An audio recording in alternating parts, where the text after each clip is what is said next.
The world loves bad guys. Billie Eilish broke out on the music scene claiming to be one. James Dean made a career out of appearing to be one. And Jeffrey Dahmer has multiple hit shows dramatizing him as the lead character. Science, of course, has answers to why this is, with Dr. Michael Cunningham describing these bad guys as men who ooze testosterone, which results in boldness that is often associated with exaggerated sexuality. The downside, however, is provided by Dr. Madeline Figari, who hastily adds that these overly testosterone males are typically either rebellious or emotionally unavailable, which is oftentimes why our parents warn us off of the so-called bad guys that are out there. Unfortunately, biology has a way of overriding the wishes of our parents, as it turns out that at the unconscious level, women yearn for muscular men at the exact moment that they happen to be the most fertile. This evolutionary higher calling to procreate ensures that the bad guys oftentimes win. Hollywood also loves a bad boy, but oftentimes fails in their attempts to make them into a sellable character. The good guy has to win, yet you can't have the villain lose too easily at the end, or else no one is going to purchase the merch. A few blockbusters have managed to figure out how to properly turn a bad guy good. Take Venom, for instance. In one of the few good Marvel movies made by Sony, the story follows an alien symbiote that forces itself upon a human host. Along the way, hijinks ensue, and a whole lot of people, many of whom appear to be quite innocent, are devoured in order to keep the beloved alien character satiated. The key to such a movie is to find a second villain that is both more despicable and less relatable than the heroic bad guy, even if that means finding someone less relatable to us than Alien Ooze. Hernán Cortés is an incredibly difficult character to redeem. He was a no-good womanizer, whose first, second, and third thoughts towards the Native Americans that he encountered involved murder. He claimed to possess righteousness directly from the Christian God, but in reality was merely attempting to rob the land blind in order to add to his growing treasure hoard. The only chance to fall for this bad boy is to place him against a truly despicable foil. Thankfully, history provides us one in the form of the great Aztec Empire.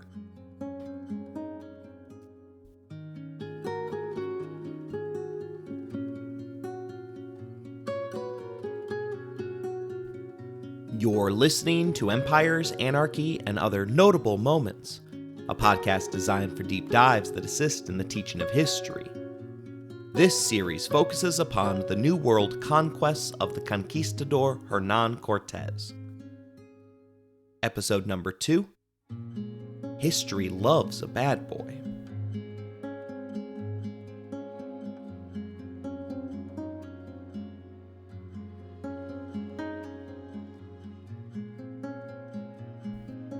I have a ton of respect for the indigenous peoples of the Americas, and in no way, shape, or form take any pleasure in what happened to the Aztec people.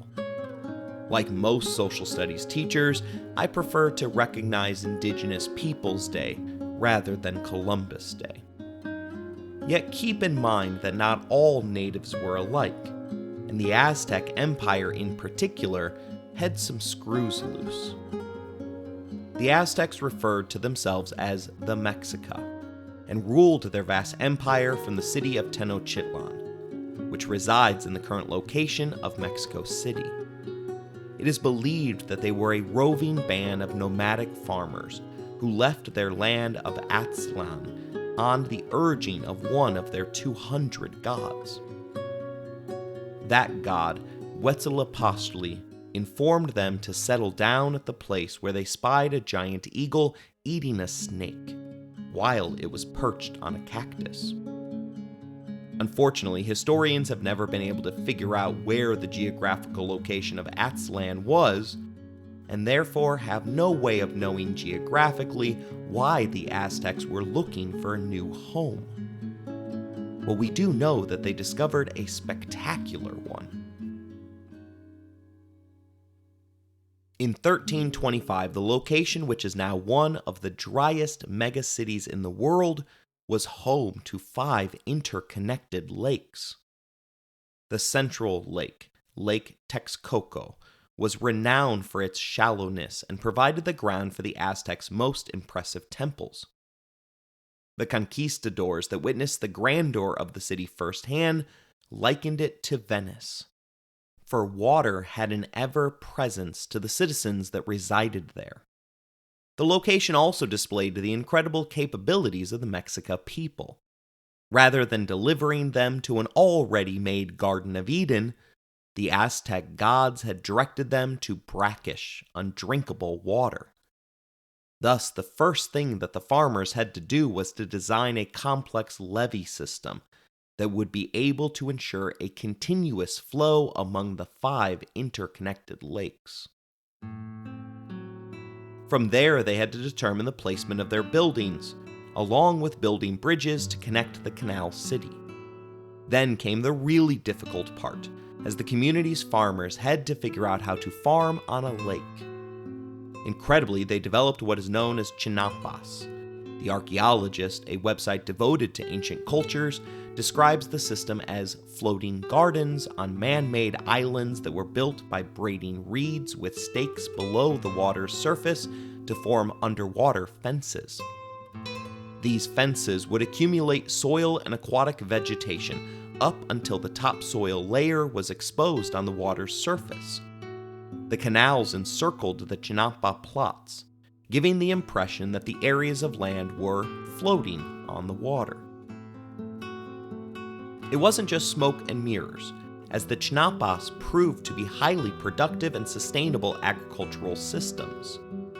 Due to the nutrient-rich materials used to construct them, they provided fertile soil that could support diverse crops such as maize, beans, squash, tomatoes, chili peppers, and even flowers. The water surrounding the chinampas provided a natural irrigation system, reducing the need for burdensome manual watering methods. Moreover, the canals between chinampas were home to fish and aquatic birds, creating a balanced ecosystem that supported both plant and animal life. Today, the system that the Aztecs relied upon has been modernized and is seen as one of the possible solutions to one of the looming 21st century environmental crises. Nicknamed aquaponics, the urban farming technique avoids soil altogether by growing vegetables within indoor fish tanks, whose waste subsequently fertilizes the crops. The American cities of Detroit and Baltimore have been leading the way in hopes that this Aztec-inspired system can help to eliminate urban food deserts by providing fresh, healthy, affordable protein and vegetables.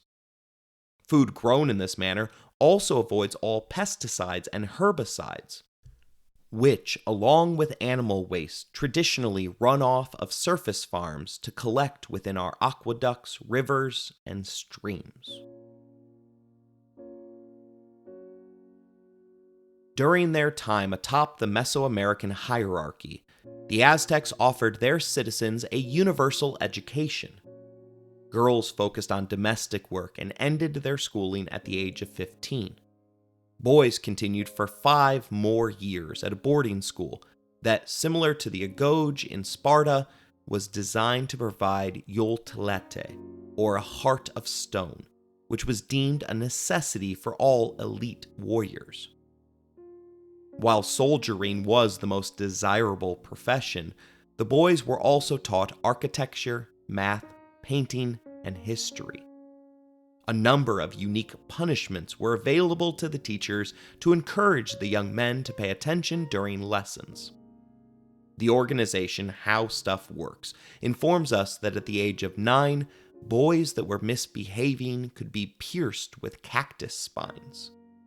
At age 10, they were forced to inhale the smoke from burning chilies. And by age 12, they could be bound and forced to remain on a cold, wet mat for an entire evening. These punishments evidently got the job done far better than my limited ability to assign detentions, as the Aztecs' physicians knew of more than 180 different herbal remedies for the world's known diseases. Unfortunately, they were fully unaware of and lacked treatment for a number of zoonotic and sexually transmitted diseases which would arrive alongside Hernán Cortés and his conquistadors. While many of the treatments have been proven scientifically valid, others wouldn't make the cut on WebMD. Take, for instance, the prescription for heartburn, which involved drinking a concoction of gold, turquoise, red coral, and the burned heart of a stag. I would also go to great lengths to avoid a headache, knowing that the cure involved making a cut on the patient's skull with an obsidian blade. Sadly, none of their cures involved hot chocolate, which was a drink enjoyed by the Mexican nobility of the 14th century empire. They were also the first to discover how to dye cloth red, utilizing a local beetle for the coloring process. Incredibly, 70,000 insects were needed for every pound of dye produced. Although gold was far more interesting to the Spaniards, the discovery of red dye became a closely guarded secret, allowing its production to serve as a pillar of the Spanish economy for the next 300 years. How Stuff Works reveals that the dye was so expensive that it was used only for the red coats of officers in the British Army, and the bright hue contributed to the awe that the Spanish cardinals and Inquisition inspired in Spain. The use of betel acid for red dye is yet another trick that we have utilized in the modern world, as 10 years ago, Starbucks revealed, to the chagrin of vegan hipsters everywhere, that the strawberry cream frappuccino was utilizing the shells of dead beetles in order to achieve its Instagrammable red hue. In the angry aftermath of the revelation, they switched to red dye, which, while it's not as good for you, I think we can agree that it is far less gross. I could continue on with the achievements of the Aztec people, but that would go against what I claimed in this episode's introduction. For the only way to make Hernán Cortés seem human is to pit him against a society that was far more evil. For that, we turn back to Aztec history and mythology. We aren't sure why exactly the Aztec people were forced to become refugees, desperately searching far and wide for a hungry eagle on a cactus. But we know for sure that they were quite late to the party. Land in Mexico can be quite fertile, but there are huge patches of it that, even in our modern world, qualify as a desert. The educational website SuperProf tells us that during their wandering, they were forced to beg a powerful king for a small portion of difficult-to-farm land. Without anything to offer in trade, however, they sold themselves, declaring that they would act as the king's mercenaries in any and all military endeavors. Land in exchange for military service. That feudalist idea is a great deal, at least until the king declares war on an equally powerful neighboring nation, which apparently happened almost immediately. The Aztec refugees, however, were successful in the fight, but perhaps were a little too successful, for they grew quite brash in the aftermath of their success. The king sent his daughter to reign in the upstarts living within his realm, but as soon as the princess arrived, the Aztecs apparently flayed the young woman to death in order to satisfy their god Xipe Totec, a god which oversaw agriculture, the work of silversmiths, deadly warfare, and the 4 seasons. We weren't there to serve as witnesses, but it's pretty safe to assume that most parents don't enjoy finding out that their daughter has been systematically peeled apart by your employees. In outrage, the king drove the Mexica from his lands and sent them on their sojourn into the desert. The pantheon of Aztec gods had a tendency to get the Mexica people into a lot of trouble, which is where we turn our story back towards the Spanish Conquistador Hernán Cortés for a moment. His personal house standard bore the phrase, "Brothers, let us follow this cross of true faith, for by it we shall surely conquer." He wrapped himself in religious righteousness, in part to appease King Charles I, who utilized the divine right of kings to justify his absolute rule. Cortés's mission included explicit instructions that he was to convert all heathens he encountered. Utilizing the logic of Christopher Columbus, Cortés was more than satisfied with murdering anyone who did not immediately convert. While he hoped to increase the number of Christians in this world through conversions, he managed to boost their global percentage by subtracting heathens from the population rolls.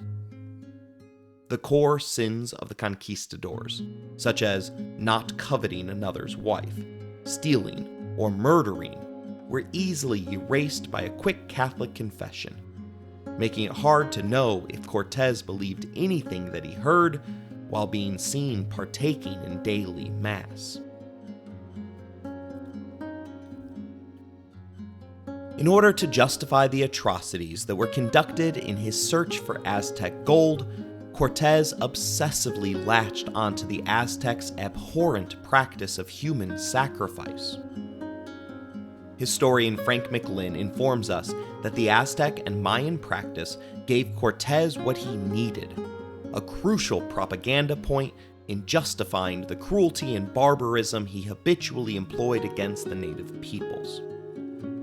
Cortés's overarching justification for all atrocities committed by his men was that they were fighting the truly diabolical in the shape of people who practiced human sacrifice, and as a corollary that he was fighting hard to convert the indigenous tribes to Christianity.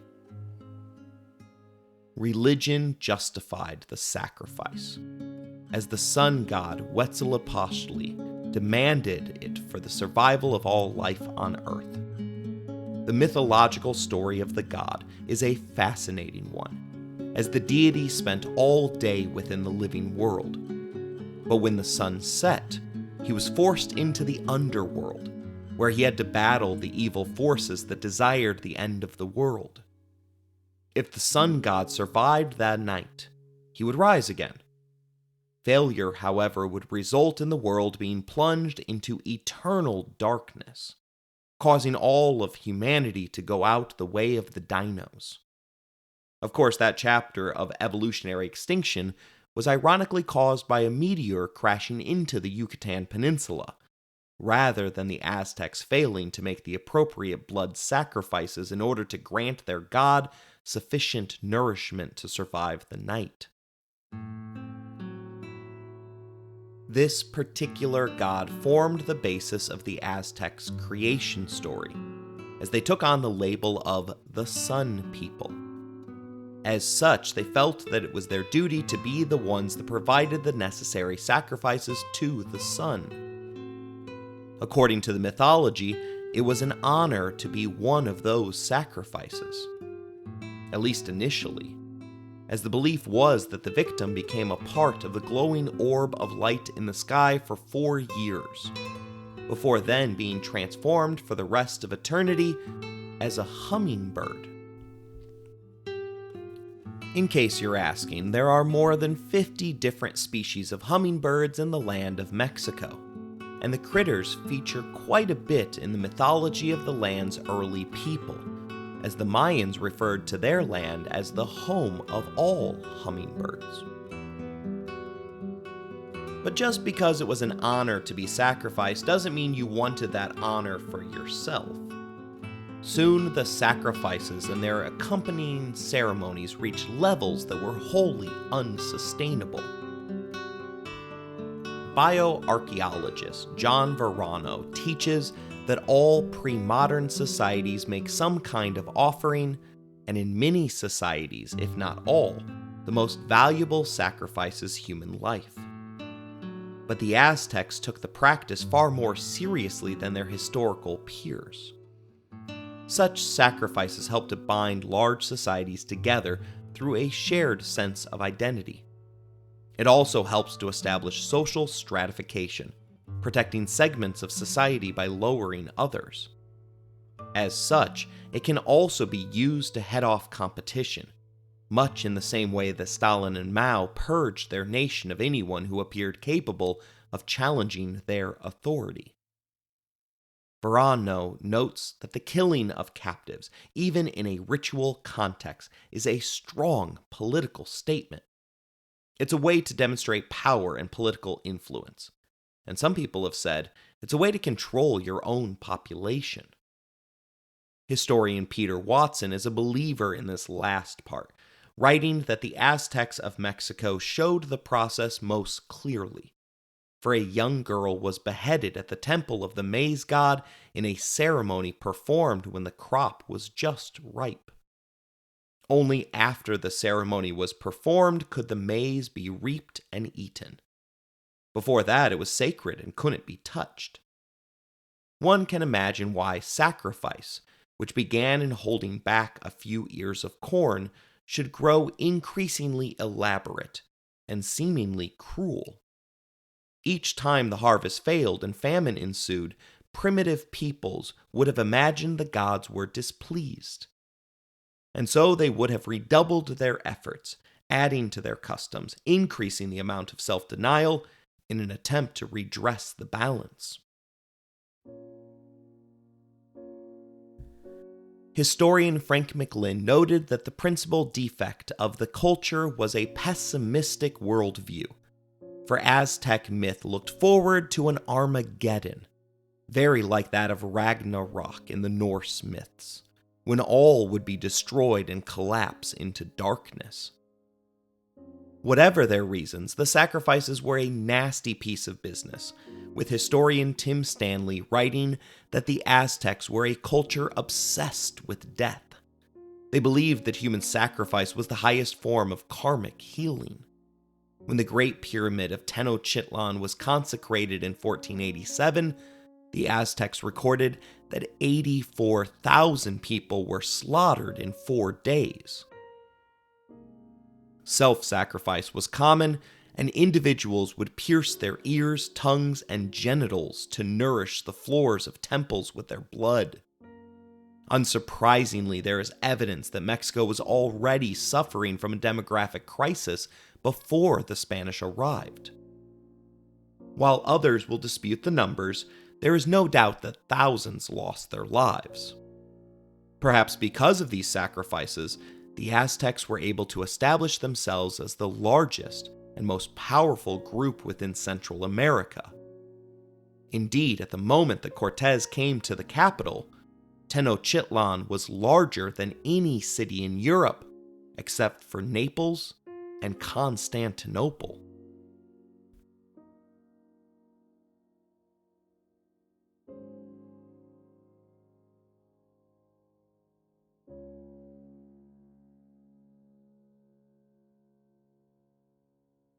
Ana Barrientos walks us through the steps of the sacrifice of Miguel, a fictional character created for her work for the St. Mary University research scholars.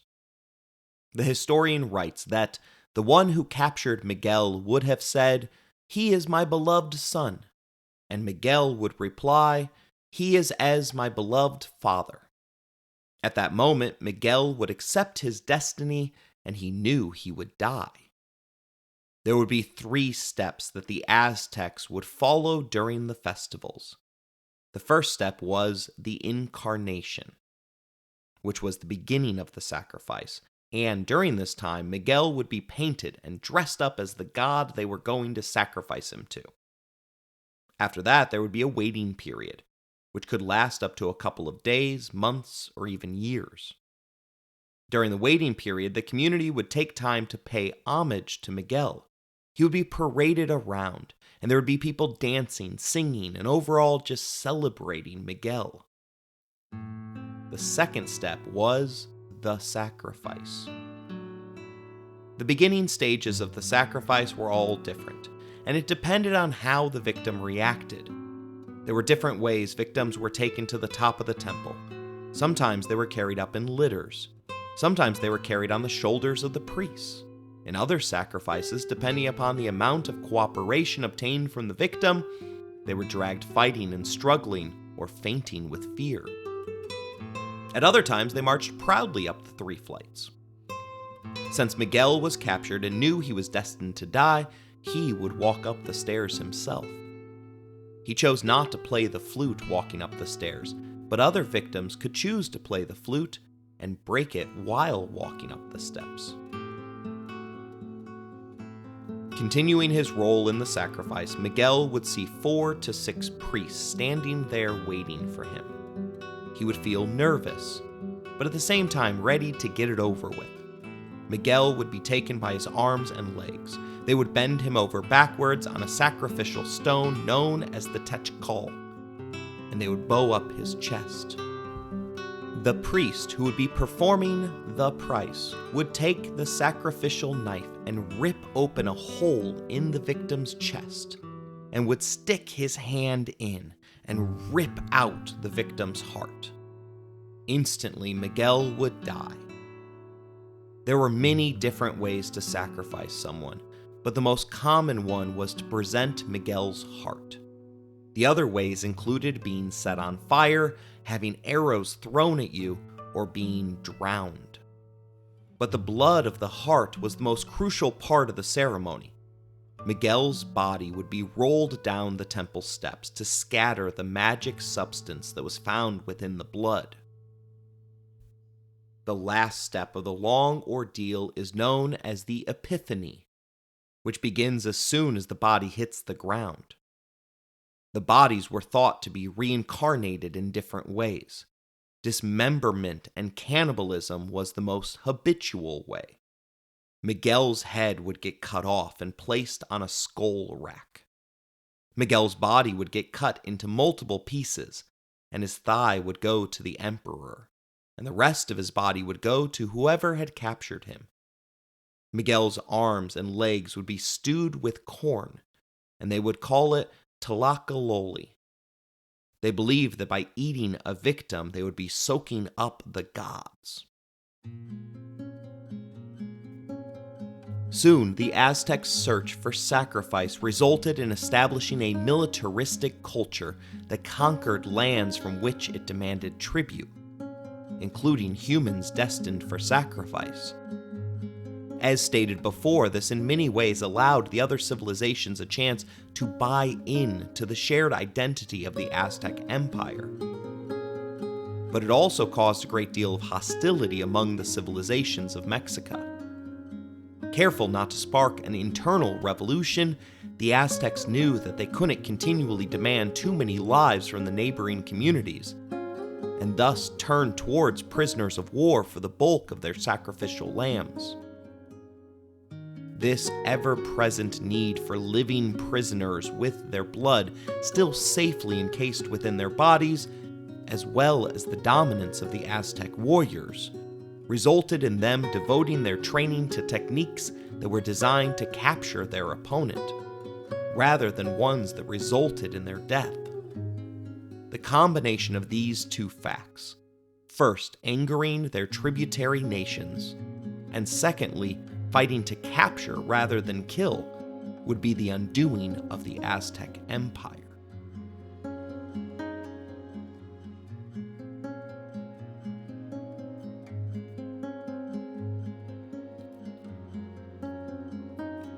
For this next part of the story, I need you to rid yourself of the notion that the Aztecs mistakenly believed that Cortés was a god. McLynn informs us that there has been a long and persistent myth to the effect that the Aztecs regarded the conquistadors as supermen, and Cortés as a returning god, perhaps Quetzalcoatl, the feathered serpent whose secondary form was that of a pale warrior. The idea of the Spaniards as gods is a later invention, a myth spun to the Indians by Christian friars to help legitimize the rule of the King of Spain. The historian finishes with the revelation that it is clear that most of Montezuma's advisors viewed the newcomers as criminals or terrorists. Most of those same advisors encouraged their emperor Montezuma to show no mercy and kill them immediately.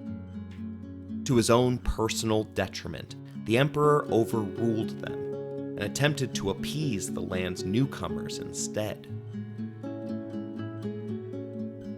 It's possible that Montezuma felt that so few Spaniards couldn't pose any danger to them. After all, he resided over a city of 250,000 and an empire which experienced virtually no crime. He first sent envoys to the Spaniards to discover what he could of them. Upon hearing the poor translation of Marina, the native mistress of Cortés, the envoys attempted to cure Cortés of his quote-unquote gold fever by delivering to him a helmet of gold. But that only increased the desire for the conquistador to find his way to the heart of the Sun People's kingdom. Next, the envoys attempted to stall his travel, seeking to come up with as many reasons for delaying a meeting with the emperor as they could. It was during this waiting period that Cortés formulated his idea of using the smaller tributary kingdoms as his allies. Still, it turned out that Montezuma's stalling almost worked, as Cortés soon suffered challenges to his leadership from men who were eager to return home. He cleared his ranks of those loyal to his former benefactor, Velázquez, by continually sending them out on nonsense missions, as well as hanging a few ringleaders in order to make his point clear. It seems that he too knew the power of a well-timed sacrifice. He privately approached the Totonacs, encouraging them to stop paying tribute to the Aztecs. It was here that he ordered all of his ships beached and destroyed. But the act has become more exaggerated as time has gone on. The story is that Cortés burned his own ships in order to make his men realize that this was the only course that would result in survival. There could be no retreat. Yet in reality, the ships were merely disabled, which would prevent another person from seizing them while Cortés was away. In other words, it was the modern-day equivalent of locking your car doors while out shopping. After all, Hernán Cortés intended to spend his stolen gold in Europe, not in Central America. Beginning with the Toltecs, his small group of conquistadors would march on Tenochtitlan in order to secure the empire's gold in the name of the King of Spain. 1/5 would be sent to Charles, while the remaining 4/5 would ensure that the conquistadors could guarantee their own futures through their ill-begotten accumulation of generational wealth. McLynn tells us that it wasn't going to be an easy feat, as grim obstacles lay ahead, including a 250-mile march, first through low-lying tropics, then through a 5,000-foot pass into a range of temperate mountains, then across another plain, and finally an even more strenuous set of mountains, which they would have to cross at 13,000 feet, before disembarking on the plain that lay before the lake of Tenochtitlan. One can imagine a number of geographical locations where the militaristic Aztec Empire would have been able to easily ambush and eradicate the 300 conquistadors, which had arrived via the sea. But that attack never happened, due to cultural misunderstandings. For you see, the Aztecs would have expected a formal declaration of war from the Spaniards, whose name literally meant the conquerors. But Hernán Cortés only made known that he was coming on an embassy. Thus, in order to maintain his honor and legitimacy, Montezuma believed that he was unable to attack them. Facing no opposition, Cortés hoped to gain enough indigenous support to overthrow the Mexica bully who had kept them in fear for more than a century. The enemy that they knew, the one who had literally ripped out the hearts of their sons and daughters for their barbaric sacrifices. The group that was essential to such an endeavor were the Tlaxcalans. We'll examine how Cortés convinced them to join his efforts to overthrow the Aztecs in our next episode. I hope you enjoyed today's episode. If you want to interact with the show, you can email us at resourcesbylowery@gmail.com. If you would like to financially support the show, please look in the show description for more information. As always, thank you for listening, rating the show, and spreading the word.